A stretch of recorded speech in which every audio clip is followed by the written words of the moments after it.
Atención, a partir de este momento no escuche ni mire ninguna otra cosa, ya que aquí vamos a estar tostando granizo.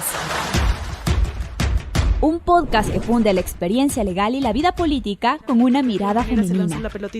¿Qué pasa cuando un asambleísta es electo? El CNE le entrega credenciales. Tostando granizo, porque en la política todo es posible. Solo le añadimos una visión especializada. Las anfitrionas del podcast, las abogadas Jimena Ron y Ana Changuín, les dan la bienvenida.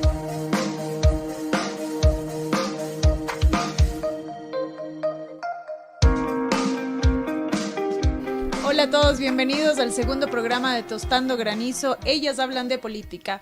Hoy vamos a hablar de un tema que está por ahí en el aire a propósito de las elecciones que vamos a tener, ¿no es cierto?, de las nuevas elecciones de los asambleístas nacionales y del exterior y de las que ya tuvimos de los asambleístas provinciales. ¿Qué le espera a la nueva Asamblea Nacional?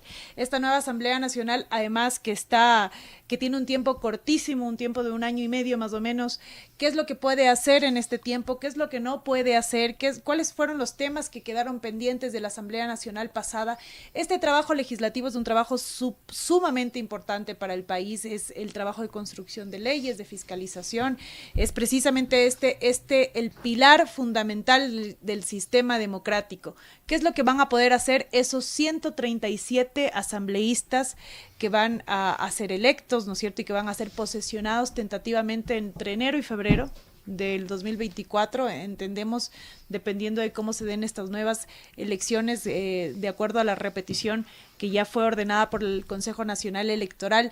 ¿Qué es lo que va a suceder? De eso vamos a hablar el día de hoy. Mi nombre es Jimena Ron y estoy acompañada de... Yo soy Ana Changuín. Muchísimas gracias, Jimena Ron, por ese diagnóstico inicial. Yo creo que es un contexto importante y la temática de hoy justamente va a ser tratar de desglosar un poco cuáles son esos retos que va a encontrar la nueva asamblea una vez que se instale. Una asamblea que todavía, bueno, ya electa en parte, porque sabemos que faltan los asambleístas del exterior y también la votación que se va a realizar allá, como lo dijimos en nuestro anterior programa, que seguramente escucharon, podría impactar inclusive los resultados y la composición de los 15 asambleístas nacionales y la forma de entrar, al menos del último, podría estar incidiendo en esto. ¿Cuáles son esos retos? Y yo quisiera agregar algunos datos a esta apreciación inicial que has hecho, Jime. Primero, que Ecuador y el país entero llegó a las elecciones anticipadas justamente como consecuencia de una falta de acuerdos y de impedimentos que se dieron en este diálogo fluido, en esta coordinación necesaria que debe haber entre ejecutivo y legislativo. A veces la memoria es frágil, nos podemos olvidar, pero recordemos que estamos aquí y el 17 de mayo el presidente de la República, Guillermo Lasso, decretó la muerte cruzada de forma coloquial, pero en términos prácticos, el 148 de la Constitución, que implica disolución de la Asamblea y convocatoria anticipada de elecciones generales, justamente porque él se encontraba a puertas del desenlace de un juicio político. Estaban justamente contando votos, haciendo inventario de quienes podrían estar a favor y en contra, y es altamente probable que en la discusión a puerta cerrada lo que se haya dicho es: tal vez no alcanzan los votos, es innecesario exponernos a esta votación, vamos por el artículo 148. Es nada más una conjetura. O no vamos a poder seguir gobernando, digamos, con esta asamblea que de alguna manera estaba con mayoría en contra, ¿no? Sí, por supuesto. No hay condiciones de gobernabilidad, así que mejor bajemos la Lanford y que se disuelva el Parlamento. Esos son algunos de los elementos de pronto para iniciar. Otra de las características que también quisiera resaltar es que podríamos estar, Jimena, en un escenario que repite un poco lo que ya vimos nosotros en la instalación de la Asamblea en el 2021. Vamos a manera de ejercicio, pensar, de acuerdo un poco a las encuestas y nada más, repito, a manera de ejercicio. Gana el candidato Noboa, llega él al poder, es el nuevo primer mandatario para este periodo especial, y tiene menos de 12 asambleístas. Recordemos que el presidente Guillermo Lasso llegó a la asamblea, llegó al poder con un bloque de 12 asambleístas. Luego conformó con los independientes el BAN, pero sabemos, y quienes siguen política, y sabemos quienes nos están escuchando hoy en Tostando Granizo, son personas que siguen política. Un día el van amanecía con 20, el otro eran 22, decíamos, no, qué bueno, ya son 23. No, se nos fueron 4, ahora vamos por 18. Y así se sufría y se vivía al día, Jimena. Es que este primer acercamiento, Ana, es súper importante, además del trabajo que realiza la Asamblea Nacional en la construcción de leyes y etcétera. La relación ejecutivo-legislativo resulta vital y yo creo que hemos sido testigos, testigo claro de cómo esta relación, si se rompe, ¿no es cierto? Y si ya no tiene forma de solucionarse, bueno, termina en lo que hemos terminado ahora. Entonces, ¿vamos a tener o no vamos a tener gobernabilidad? Yo me atrevería a decir, Ana, que quizás con Daniel Noboa la cosa no sea tan complicada como con Guillermo Lasso, porque Daniel Noboa por lo menos... es un escenario optimista, Jimena. Sí, de hecho ya me acusaron de ser optimista al extremo, pero yo tomo este ejemplo, ¿no? Daniel Noboa fue el presidente de la Comisión de Desarrollo Económico en la composición pasada y tuvo los 2 proyectos de urgencia económica, recordarás tú, del presidente Guillermo Lasso, el de las reformas tributarias y el de las inversiones. Estos 2 proyectos de urgencia económica necesitaban que todos los bloques se pusieran de acuerdo. Y de alguna manera Daniel Noboa dio ahí, digamos, de alguna manera, ¿no es cierto?, algún ejemplo de que él puede llegar a conciliar uno que otro criterio que puede ser, digamos, de alguna manera totalmente diferente. Bueno, es un buen elemento, capacidad de convocar, sí, capacidad de tender puentes. De negociar en este buen sentido de la palabra. No digo que quizás para él sea facilísimo, pero me parece que puede ser un poco más sencillo que para Guillermo Lasso. Además, considerando que él sí tiene lo que le faltaba a Guillermo Lasso, que era la experiencia a nivel legislativo. Es que, ¿qué es lo que pasa al interior, puertas adentro de la Asamblea Nacional? Y es muy importante esa experiencia que tú estás anotando, es verdad. Recordemos que, bueno, ambos candidatos, tanto Daniel Noboa como Luisa González, sí, son candidatos a la presidencia. Recuerden que ellos son asambleístas que fueron destituidos en virtud de la disolución de la Asamblea, fueron cesados en funciones en virtud de la disolución de la Asamblea, es la palabra. Y ambos poseen esta experiencia legislativa que no es menor. Yo me atrevería a decir también algo relevante. El gran problema de gobernabilidad en el periodo que actualmente, a veces ya digo el periodo pasado, el periodo de gobierno que actualmente estamos viviendo, yo creo que el principal problema tiene que ver justamente con la relación o con las malas relaciones que tuvo con la Asamblea. Por lo tanto, por eso hemos dedicado tiempo en este programa para analizar cuál puede ser ese escenario. Primera fuerza política, RC, se repite el escenario. En el 2021 tuvieron 55 asambleístas, ahora más o menos están flotando entre 49, pero nuevamente esto podría ajustarse. Y exteriores, que puede terminar en lo mismo, ¿no? En unos podría 56, repetirse, 55, ¿no? Ajá. El número, en segundo lugar, el bloque de Construye, este sí es un actor nuevo completamente en el escenario. El tercer elemento ahí sería Partido Social Cristiano. Y tenemos de ahí otros movimientos, otras organizaciones políticas con un número mucho menor y que podrían ayudar a hacer hoy lo conversaba, esa colcha de retazos necesaria para formar una gran mayoría. Que ojo, los socialcristianos también repiten el número de asambleístas del periodo pasado y eso no es cosa menor. Idéntico. Exacto, porque de alguna manera esta coyuntura que hubo en algunos proyectos de ley y en algunas decisiones entre los UNES en esa época, ¿no es cierto? RC y Partido Social Cristiano podría incluso repetirse nuevamente. Es decir, ¿de qué manera esto podría ir estableciendo esta tónica en la Asamblea Nacional? Creo que sería importante hacer ese análisis también. Hay también dos posibilidades. Lograr grandes acuerdos para poder instalar una mayoría de al menos de 70 o 72 asambleístas.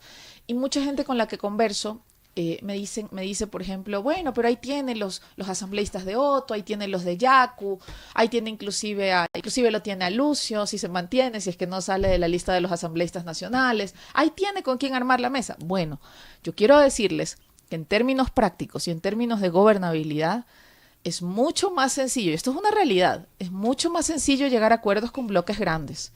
Sí. Los bloques pequeños y trabajar así a destajo es mucho más complicado. Se te caen, hay una negociación con intereses múltiples. Exacto. Es mucho más sencillo llegar a un acuerdo con líderes, aun cuando sean de oposición, porque ¿sabes qué, Jimena? Es mucho más sencillo porque tú sabes exactamente lo que quieren.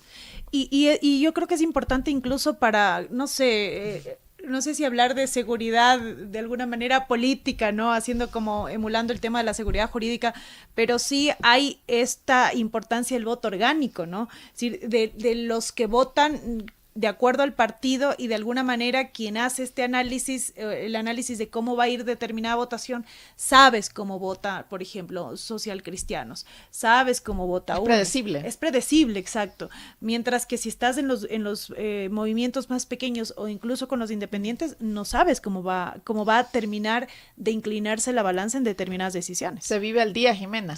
Cuando se tiene alianzas o cuando se logra mayorías, con muchísima pluralidad, como estamos viendo que puede ser ese escenario, realmente se vive al día y se tiene que trabajar votación a votación, así que es mucho más desgastante. ¿Cuál es la relevancia de esto en el marco y en términos de relaciones con el Ejecutivo? Regresando al inicio de este programa, recordemos que el actual gobierno, las mayores dificultades que ha encontrado han tenido que ver justamente con la implementación de proyectos o en lo que ellos han denominado su plan de gobierno y con la materialización de votaciones efectivas, con las interpelaciones, ellos dicen en palabras del gobierno, abusivas a los ministros de Estado. Así que todo esto ha tenido que ver y ha permeado justamente en términos de gobernabilidad y reitero eso. Ahora bien, si hablamos de cuál debería ser esta agenda de arranque de los asambleístas, ¿cuáles son los primeros pasos que debe dar un legislador? Y vamos un poco a hacer aquí, vamos a darles inclusive Jimena, vamos a darles una asesoría en Tostando Granizo, sobre cuáles deberían ser esos primeros pasos que tienen que dar los legisladores para poder sentarse en su despacho y poder implementar una agenda que va a tener que darse de forma inmediata. Eso es entrando y haciendo. No hay curva de aprendizaje. Esta vez no hay 3 meses para que los legisladores se calienten, vayan entendiendo cómo funciona. No hay ese tiempo, son apenas 18 meses. En términos legislativos, esto no alcanza para mucho. ¿Qué debería hacer, Jimé? Un legislador que ingresa al Parlamento. Yo creo que lo primero, es que mucho se ha dicho, ¿no? En la campaña política hemos escuchado muchas ideas de los asambleístas de voy a hacer esto y cuando llegue voy a generar esta ley o a gestionar esta ley. Y claro, cada asambleísta, cada candidato asambleísta de alguna manera se conectó con una bandera política, Tantas propuestas. Tantas propuestas y banderas como la imaginación de, no sé, mujeres, jóvenes, ruralidad, etcétera. Es decir, en esto sí tenemos pluralidad. Creo que lo primero, y que aquí vamos a dejar sentado así en estas pautas que vamos a hacer ahora de asesoría, creo que lo primero que tienen que hacer, y salta la lógica, primero son estos grandes bloques, generar esta conversación con de alguna manera este diálogo, ¿no es cierto?, con el Ejecutivo de entrada para generar una agenda legislativa. Creo que eso como el marco general, ¿no? Una agenda legislativa que permita tanto al Ejecutivo como al Legislativo ir avanzando, porque estas tensiones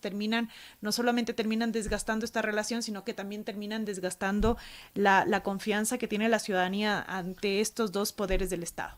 Pero ya aterrizando, es decir, ya dentro de ese gran marco, digamos, de acción, ¿qué es lo que tienen que hacer los asambleístas? Para mí, Ana, no sé qué es lo que tú pienses, pero yo sí creo que los asambleístas no deberían ir en este periodo tan cortito a construir leyes, porque tienen primero un tiempo muy escaso para construir leyes, y quien maneja el tema legislativo sabe que en año y medio no salen leyes, ¿no? De hecho, en el periodo pasado, ¿no? Es una fantasía. En el periodo pasado salieron 38 leyes en 2 años. 38 leyes, de casi 500 leyes presentadas. Es decir, es sumamente complejo por el proceso que tiene la creación de una ley, que una ley pueda ser emitida dentro de año y medio. Entonces, yo sinceramente creo que ese no es el objetivo, no es enfocarse en la creación. Yo insisto, y esto ya lo he dicho en algunos otros espacios, no sé qué opinas tú, Ana, el seguimiento y la evaluación de las leyes que ya están vigentes y promulgadas. Creo que esa sería una acción importante. Completamente de acuerdo, Jimena. A ver, recapitulando. Primero, conversaciones con el Ejecutivo. Y por supuesto, el que esto se vaya a ajustar, el tema de las elecciones en el exterior nuevamente, nos lleva y dilata completamente las negociaciones, inclusive para la determinación de cargos en presidencias de comisiones e integración del CAL, nos lleva pasada el 15 de octubre. Eso es una realidad. Si no se daba la repetición de las elecciones, ya hoy podría haberse hecho eso y ya la asamblea podría estar andando, inclusive, ya podría estar instalada. Entonces tenemos, primer capítulo, o primera recomendación, el establecer diálogos y puentes importantes con el Ejecutivo, un trabajo de coordinación, pensando en país, Jimena, pensando en el país, pensando en las grandes necesidades que tiene el país, establecer una agenda importante. Y vamos a soñar una agenda desinteresada de las organizaciones políticas, en la que digan, bueno, tenemos estas ideas, tenemos las de acá, nosotros estas. ¿Cuáles son las grandes coincidencias que tenemos para los problemas más importantes que tiene el país? Escucho a unos que reformas al Código de Entidades de Seguridad Ciudadana, otros que reformas a la Ley de Extinción de Dominio, otros que la Ley de Inteligencia y Contrainteligencia, otros hablan del sistema de seguridad social que también requiere reformas urgentes. Bueno, creo que hay coincidencias importantes. Otros hablan de reformar instituciones de seguridad, otros hablan nuevamente de desandar el tema de la escisión de los ministerios de gobierno con el de Interior y crear el de Justicia. Bueno, hay muchísimas ideas que están flotando, así que va a ser difícil si no se tiene una hoja de ruta clara y que, bueno, supongo que las organizaciones en este momento ya están conversando. Segundo, el revisar, lo que tú dices, revisar y hacer seguimiento a las leyes, creo que es como en toda empresa o como en todo negocio o cualquier situación o cargo que asumes. Bueno, ¿qué se ha hecho? ¿Qué se ha hecho? ¿Qué se ha hecho? ¿Me siento? ¿Qué recibo? ¿Qué hay? ¿En qué estado están? Los trámites de proyectos de ley sabemos que tienen 2 debates. Hay tiempos que, si bien con voluntad política se pueden ajustar, hay otros que no se puede saltar y que habrán tiempos mínimos que deberán transcurrir y que son inamovibles en términos de pasos, de socialización, de participación ciudadana, de plazos mínimos en los que debe estar tratándose una ley. Así que lo más eficiente sería revisar los proyectos que ya están y montarse en ese tipo de trámites para poder sacar las iniciativas y para poder aprobar proyectos de ley o improbarlos también y limpiar la agenda con esto. Recordemos que según la Ley Orgánica de la Función Legislativa, el nuevo presidente de la Asamblea tendrá 60 días para presentar la nueva agenda parlamentaria, la nueva agenda legislativa que se construye con todas las fuerzas políticas y que será una especie de hoja de ruta, un menú, si tú quieres un menú en el cual se va picando y con el cual se va armando el orden del día de cada sesión. Estas son cosas importantes porque, como tú dices, escuchamos ofrecimientos, voy a hacer esta ley, voy a hacer la de acá, pero el tiempo es muy corto, el tiempo no acompaña para poder hacer tanta maravilla. Y eso es algo que hay que primero reconocer, admitir, aceptar y trabajar en virtud de lo que se puede hacer y lo posible. Y que resulta positivo, ¿no? Quizás usar este tiempo como que de hecho es un tiempo de transición y usarlo como vamos a tratar de organizar un poco esto que quedó desorganizado del periodo de la composición anterior, porque sin duda quedó desorganizado. Recuerden ustedes que en la composición anterior hubieron 2 agendas legislativas, ¿no es cierto? La de Guadalupe Llori y después la de Virgilio Saquicela. Entonces, de alguna manera fue así como tenemos una hoja de ruta y luego eliminamos esa hoja de ruta y vamos con otra en 2 años, o sea, creo que eso terminó también pasándole factura a la composición anterior. Entonces creo que hay que poner la casa en orden, y si los asambleístas de esta nueva agenda legislativa tienen como norte, de alguna manera, poner esta casa en orden, habrán hecho un buen trabajo. Creo que es súper importante el tema de la evaluación y del seguimiento de las leyes a propósito de todo lo que está ocurriendo en el país. Si ustedes hacen un poquito de memoria, la semana anterior me parece que, Ana, estuvimos en redes sociales y en medios de comunicación conmocionados con el feminicidio de una mujer aquí en Quito, y que de Leticando me parece que era el nombre, pero de todas maneras lo que importa, además evidentemente de que esto indigna y estremece, es saber que hay una ley en el país, que es la ley para erradicar y prevenir la violencia contra la mujer, que tiene que estar aplicándose, y que de alguna manera todo este tipo de situaciones que ocurren visibilizan que esta ley no está cumpliendo con el objetivo. Ese es el trabajo, ese es uno de los trabajos de los asambleístas, ¿no? Relacionado justamente con la fiscalización. Y ya luego, en lo que se refiere a la construcción de leyes, ¿por qué crear nuevas leyes, Ana? Si tienes, de acuerdo al Observatorio Legislativo, 524 proyectos de ley todavía en trámite en los distintos procesos legislativos. Hay dos elementos adicionales que quisiera poner aquí para que los analicemos. Uno, que tampoco es menor, es que el nuevo presidente de la República, ¿y por qué hablamos del presidente de la República y de la Asamblea? Porque tiene que darse un trabajo coordinado, porque hay una relación de pesos y contrapesos necesaria, y para materializar varios de los cambios que proponen los candidatos a la presidencia, van a necesitar de la implementación de leyes, van a necesitar del trabajo coordinado con la Asamblea Nacional. Recordemos que el nuevo primer mandatario, quien ocupe la primera silla en Carondelet, va a tener un presupuesto prorrogado. Esto está en la ley y no va a tener un diseño presupuestario propio. Va a llegar y ya todo va a estar trabajado, codificado, hecho. Este año no va a haber un diseño presupuestario. Eso no es menor. No es menor porque yo escucho inclusive a los candidatos a la presidencia que hablan, vamos a hacer tal proyecto y vamos a hacerlo acá. En términos de la cosa pública, establecer un nuevo proyecto de inversión toma sus tiempos. Tal vez de eso podríamos hablar inclusive en otro programa sobre cómo se implementa o qué tan real es esto sobre el nuevo diseño de proyectos. Esto lo digo porque el trabajo con la Asamblea aún se va a tornar más necesario si se quiere actuar con rapidez, que es como la ciudadanía lo está esperando. Luego de este periodo, yo creo que la ciudadanía que ha estado como en vivimos esta pausa democrática, porque no es normal vivir sin Asamblea nuevamente. Sin duda. Los ciudadanos van a esperar tener una temperatura adecuada. ¿Y cuál va a ser, yo creo, y lo pongo aquí para consideración de quienes nos están escuchando y quienes nos están viendo? Yo creo que el mayor reto que tiene la Asamblea Nacional, a propósito del tema del día de hoy, es recuperar la confianza pública, Jimena. La Asamblea Nacional salió en los peores términos. La gente estuvo feliz de que se acabe la Asamblea Nacional.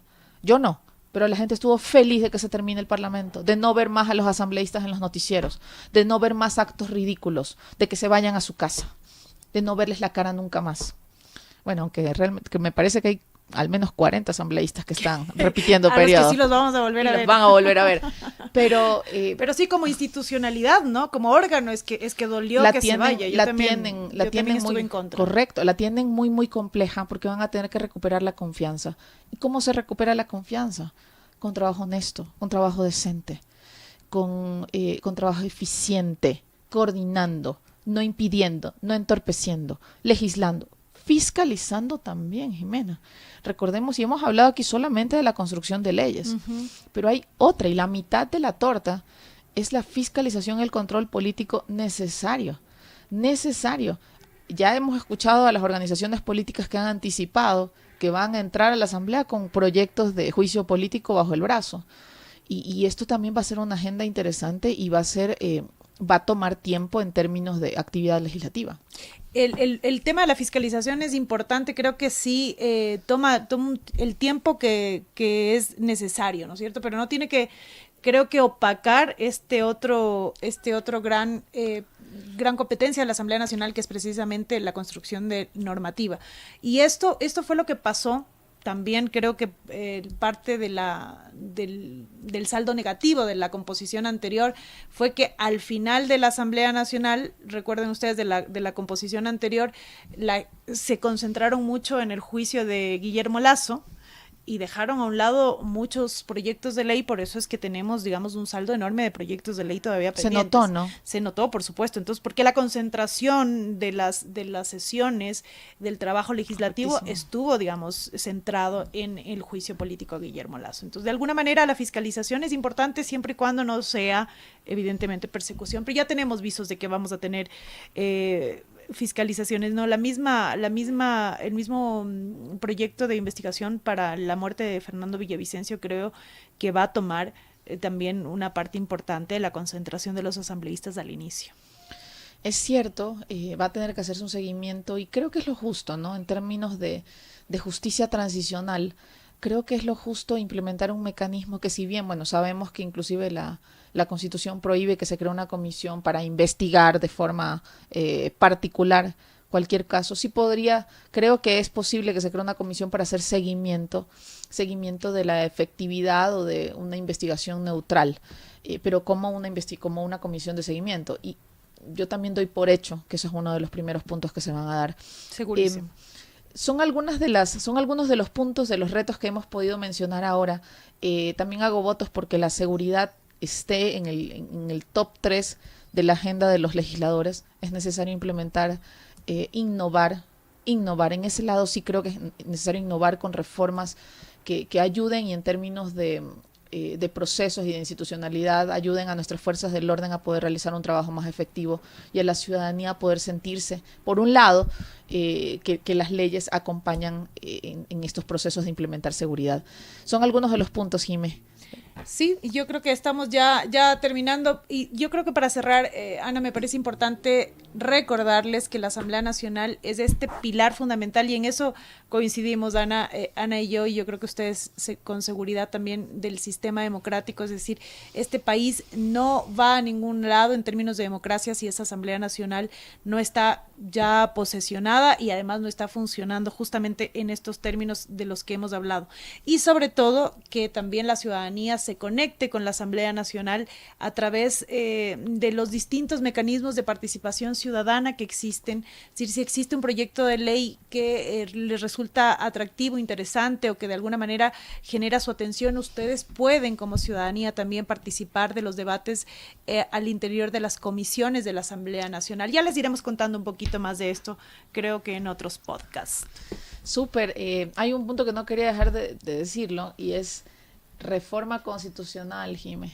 ¿Quién sabe? Y eso también está en la agenda. Así que tienen bastante tarea. Por lo menos ya hay una candidata que ya nos anticipó que eso viene. Así es, además. Y la Asamblea en ese caso tiene muchísimo trabajo. Yo aspiro que los señores legisladores electos ya estén haciendo un poco del trabajo y adelantando algo la tarea, porque los temas coyunturales pueden consumir muchísimo tiempo. Así como se nos ha acabado el tiempo ahora, querida Jimena, y vamos a tener que dejar algunos comentarios para el siguiente podcast. Ya vamos a anunciar cuál va a ser la temática, pero déjennos sus comentarios porque estamos felices de acompañarlos. Soy Ana Changuín. Y yo soy Jimena Ron. Los esperamos en el siguiente programa de Tostando Granizo. Recuerden que las mujeres también hablan de política. Sí, chao, chao. Gracias por escucharnos. Volveremos por Voz Andina Internacional el próximo miércoles a las 10 horas.